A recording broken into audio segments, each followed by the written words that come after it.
Ya pues viene el segundo tiempo de la relajación que viene siendo pues la recuperación de T2, que pues es ya después de que se suspende el pulso de radiofrecuencia y ya pues empiezan todos los protones a precesar de manera más despacio y otros más rápido, es decir, la diferencia de velocidades va pues a aumentar y va a haber un desfase de protones, que esto lo que va a hacer es que disminuya la magnitud del vector de magnetización y esto va a depender es precisamente pues por la interacción con los campos magnéticos que tenga el entorno y pues lo heterogéneo que pueda ser el campo magnético del imán propiamente que tiene el resonador. Entonces, esto va a hacer que pues la energía que tienen los protones y bueno, el elemento que en este caso es el hidrógeno, que pues en su mayoría es el hidrógeno, pues haga que pues el equipo tenga una distinta manera de procesar la información que viene adquiriendo pues de pues todo el efecto físico-químico que tiene pues el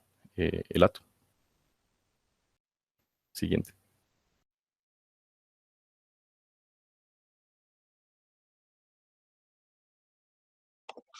Bien, entonces, basándonos en lo que estaba diciendo Julián, pues la intensidad de la señal en las secuencias T1 y T2 son diferentes.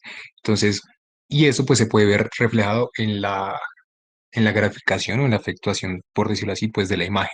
Entonces, en la intensidad de la señal en T1, lo que les había dicho, que el tiempo, eh, tanto el tiempo de eco como el tiempo de, de repeticiones son cortos, pues se identifica en alta intensidad, es decir, en hiperintenso, pues la grasa, la metahemoglobina, la melanina, fluidos proteináceos y el medio de contraste.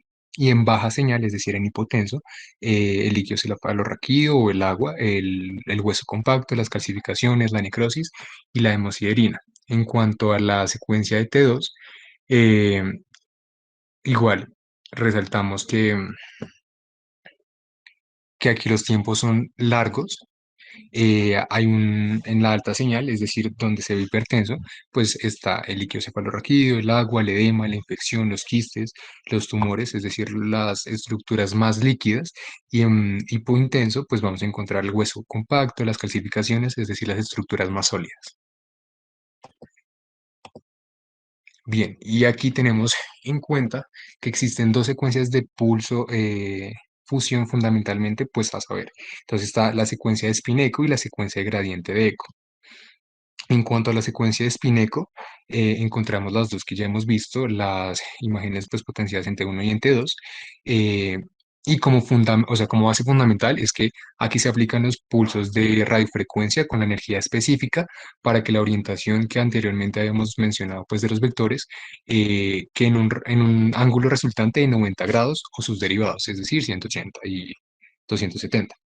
Entonces, esta se caracteriza porque es una o representa una alta resolución en las imágenes. Sin embargo, pues los tiempos de adquisición son muy largos, es decir, que pueden ser afectados por factores como lo son el movimiento. Sin embargo, pues existen como variantes de esta secuencia que tratan de disminuir esta interferencia del movimiento, conservando pues la calidad y la resolución de la imagen, que pues lo podemos ver en la secuencia de Fast Spin Echo o en la STIR, que pues es una técnica de inversión de la recuperación. Y pues aquí se caracteriza porque suprime la señal de la grasa y brilla el agua. Entonces, esta es útil pues para el sistema musculoesquelético en las imágenes de la columna, además de que permite pues diferenciar el edema de la médula ósea, eh, y como de la médula amarilla, por decirlo así, que es la grasa.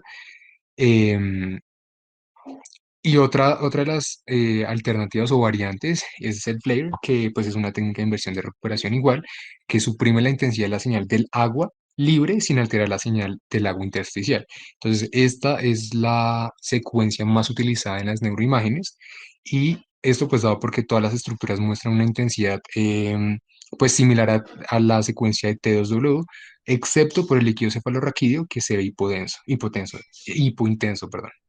Em, y ya la última como variante es la T1 en fase o fuera de fase, que pues suprime la intensidad de la señal de la grasa intracelular y pues el agua pues se ve negra. Entonces, esto pues es de gran utilidad ya en estudio de adenomas y glándulas suprarrenales, además pues del estudio del hígado graso. Existe además una secuencia gradiente eco, que era la otra que les mencionaba, donde pues su característica física es que no se amplifican los pulsos en la radiofrecuencia, sino la magnitud variable.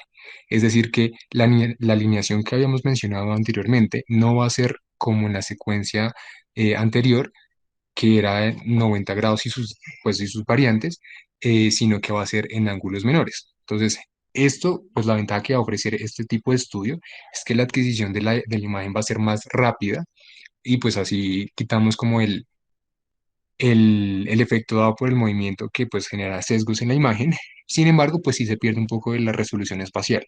Entonces, estas se subdividen en secuencias coherentes e incoherentes, y las cuales pues son útiles para los escenarios clínicos, tales como la cardiorresonancia y pues entre otros.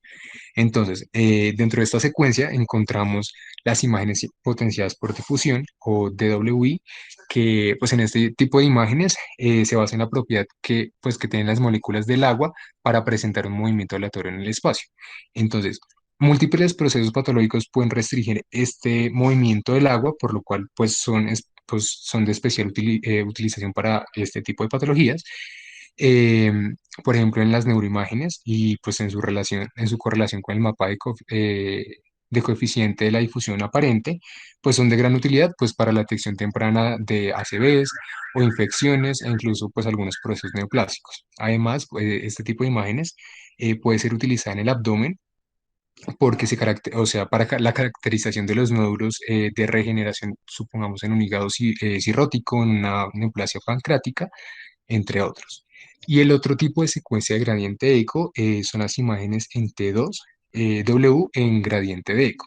Entonces, este tipo de imagen pues tiene la particularidad de que muestran zonas de sangrado como áreas hipotensas, es decir, negras, y pues esto ocurre como consecuencia del efecto paramagnético del hierro dado por la hemoglobina. Entonces, también pues, puede ser utilizado en neuroimágenes para la ayuda y la identificación de la transformación de hemorragias de una ACV a una complicación ya hemorrágica o una malformación vascular. Para que en general en todo este proceso de, pues, de las secuencias y de tanto de la física y de la química de, pues, del resonador, van a haber varios factores que van a afectar pues, la calidad de la imagen y el contraste que este tenga. Entre pues, la calidad de la imagen tenemos que va a depender de la concentración, composición química y disposición espacial del hidrógeno, ya que pues, esto es lo que nos va a detectar pues, el equipo y asimismo pues, esto es lo que nos va a dar pues, eh, cómo es que va a ser pues, todo el movimiento físico, tanto el vector neto de magnetización como el vector de magnetización transversal que tiene pues, todo este proceso.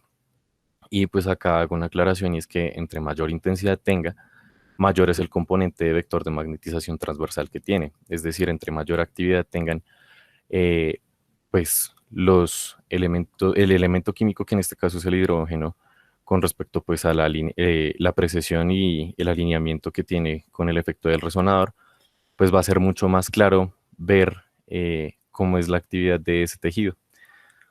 Asimismo, pues el contraste, pues como ya lo ha explicado Leonardo, pues en las anteriores secuencias van a depender del tiempo de repetición y el tiempo de eco. Esto va, bueno, el tiempo de repetición viene siendo, pues, como lo dice su nombre, el tiempo que hay entre la emisión de la radiofrecuencia y la siguiente, es decir, el tiempo que hay entre cada repetición de radiofrecuencia que nos va a dar el resonador. Y el tiempo de eco, por otra parte, pues viene siendo el tiempo que hay entre la emisión del pulso de radiofrecuencia y la recepción de la señal por parte de la antena receptora. Si nosotros modificamos pues el tiempo de repetición, el tiempo de eco, va a hacer que pues la imagen que nosotros vamos a ver cambie. Y digamos que esto es una de las opciones que nosotros tenemos para así mismo detallar las propiedades pues de un tejido. Entonces, si el tejido tiene un tumor, nosotros digamos que con estos componentes podemos acentuar o ver como con mayor definición, pues las características que tiene esta condición clínica que tiene el paciente. Siguiente. Hablando pues un poco de las ventajas que tiene la resonancia magnética, es pues que es inocua y no es invasiva y digamos que pues esto es importante ya que pues al ser como de tan alto detalle y no ser invasivo viene siendo pues algo como muy eh, provechoso para nosotros ya que el paciente pues va a tener como una mejor disposición al hacerlo. Sin embargo, pues asimismo pues el tiempo que tiene el resonador para hacer pues todo este proceso va a ser mucho mayor. Y pues, como bien lo vimos en una imagen anterior, el resonador es como una cápsula. Y esto va a hacer que pues, los pacientes que tienen claustrofobia pues, no estén en la disposición pues, de hacerse este examen, a pesar de que no es un examen invasivo. Una ventaja pues, de la resonancia magnética es la buena resolución espacial que tiene y el manejo que nosotros tenemos del contraste pues, para sí mismo dar como mayor nitidez pues en el reporte de este examen diagnóstico y pues también va a ser mucho más específico en cuanto a los medios de contraste que nosotros podamos usar. Bien sea pues la actividad del resonador, como bien lo hemos explicado, depende pues de la composición química, la concentración que tiene también, va a hacer que pues para los medios de contraste va a ser mucho más fácil enfocarlos y va a ser mucho más fácil encontrarlos en la imagen, entonces va a ser como una mejor manera de observar anomalías pues, en este proceso diagnóstico. Sin embargo, pues siempre tenemos que aclarar que la resonancia magnética es la imagen como de mayor costo que se está usando pues en centros hospitalarios y ese es como realmente el limitante que tenemos nosotros en muchos hospitales, ya que pues no es fácil encontrar un resonador. Es en muy pocas instituciones que se encuentra. También pues va a hacer que se, se, se demore más el proceso de la resonancia magnética con respecto a otras imágenes que pueden durar pocos minutos. La resonancia magnética va a tomarse mucho mayor, una mayor, eh, un mayor tiempo, no solamente para la toma de la imagen, sino también pues para analizar la imagen que tiene esta. Entonces, digamos que ese es otro limitante, pero sí sigue siendo la imagen que mayor nitidez nos puede dar con respecto a otras imágenes como una radiografía. Siguiente. Ya pues la bibliografía que usamos fue esta. Eh, no sé si hayan preguntas, dudas, sugerencias, comentarios. Muchas gracias, Julián y Leonardo, por tan excelente charla. Un tema bastante denso de entender, pero pues lo explicaron bastante bien, a mi parecer. Como decía Julián, no sé si alguien tenga alguna duda, alguna pregunta o comentarios que quiera agregar a la charla. Libres de abrir su micrófono o si quieren pueden escribirlo por el chat.